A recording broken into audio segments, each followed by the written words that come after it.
првиот развод, дали дека бев помлада, го доживеав многу нормално. Значи како едноставно мислам дека бев лута затоа што јас сум дала доверба, а он тој ми ја изневедел довербата. И тука вајде таа лутина ме држала за да јас реално тој развод не го доживеав како некоја болка. Вториот развод ми беше премногу болен. Дали дека се случи многу на брзина. Се случи бракот на брзина, разводот на брзина, се беше некако премногу импулсивно, за секојдневен нормален живот нереално и ми дојде многу болно. Психолозите велат затоа што сум посетувала одреден дел од животот и психолог, бидејќи татко ми е починат, нели сум имала потреба и така натаму, а кажуваат дека смрт на блиско лице и развод се најтешки психолошки состојби за една личност. Јас и двете сум ги доживеала. Ми беше многу болен, можеби затоа што вториот супруг кога ја прекинавме брачната заедница, тој не се појави воопшто, можеби цела година. Ама воопшто.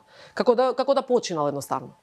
Детето во болница треба да го носам, ќе му напишам, дојди 40 температура, ништо.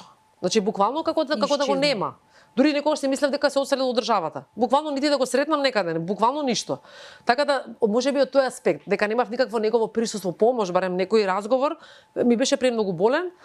Но јас решив да го направам поедноставен и ова беше малце анегдота, малце да се насмееме од сите оваа тешка ситуација. За кога беше вториот развод, кога се одржува Чарочистото, јас бев на концерт на колумбискиот пејач Малума. А во однос на двата развода имаме анегдота, јас во канцеларија викам јас 2 пати се разведов за да знам како е праксата на клиентите, за да им кажам што е различно од пред 10 години и сега.